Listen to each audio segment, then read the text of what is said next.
ఇప్పటివరకు భూమి పైన పడే చంద్రుడి వెలుగునే చూస్తున్నాం. కానీ రాబోయే తరాల్లో చంద్రుడి నుండి వచ్చే కరెంట్‌ని కూడా మనం యూజ్ చేసుకుంటాం. అది ఎలాగో ఈ వీడియోలో చూద్దాం. ఇప్పటివరకు ఈ భూమి పైన ఎలక్ట్రిసిటీని ఎలా జనరేట్ చేస్తున్నాం? హైడ్రో పవర్‌ని యూజ్ చేసి, అంటే వాటర్‌ని యూజ్ చేసి అండ్ విండ్ పవర్‌ని యూజ్ చేసి, లేదు అంటే న్యూక్లియర్ ఎలిమెంట్స్‌ని యూజ్ చేసి న్యూక్లియర్ పవర్ జనరేట్ చేస్తున్నాం. అదేవిధంగా సోలార్ ప్లాంట్స్‌ని కూడా యూజ్ చేస్తున్నాం. సోలార్ ప్లాంట్స్ ఆర్ సోలార్ ప్యానెల్స్‌ని ఇలా యూజ్ చేసి మనం పవర్‌ని జనరేట్ చేస్తున్నాం. ఇదే కాకుండా ఇంకొక ఎలిమెంట్ కూడా పవర్ జనరేట్ చేయడానికి యూజ్ అవుతుంది. అదే హీలియం ఐసోటోప్. కానీ ఈ హీలియం ఐసోటోప్ అనేది భూమి పైన కేవలం 15 టన్నులే ఉంది.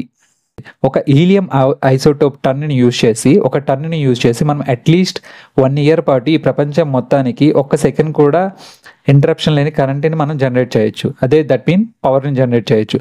కానీ ఈ భూమి పైన 15 టన్స్ మాత్రమే అవైలబుల్గా ఉంది. రీసెంట్గా మన చంద్రయాన్-3 సక్సెస్లో ప్రజ్ఞాన్ రోవర్ చంద్రుడి పైన ఒక ఎలిమెంట్ కనుక్కుంది. అదే హీలియం ఐసోటోప్. ఈ హీలియం ఐసోటోప్ చంద్రుడి పైన ఆల్మోస్ట్ 11 lakh టన్స్ అవైలబుల్గా ఉందని ఒక అంచనాకు వచ్చారు. ఈ 11 lakhs టన్స్ని యూజ్ చేసి 10,000 సంవత్సరాల వరకు ప్రపంచం మొత్తం అన్ఇంటరప్షన్ కరెంట్ అనేది మనం ప్రొవైడ్ చేయగలం. ఇదైతే నేను ఖచ్చితంగా నియర్ ఫ్యూచర్లో జరగాలని మాత్రం కోరుకుంటున్నాను. Thank you for watching.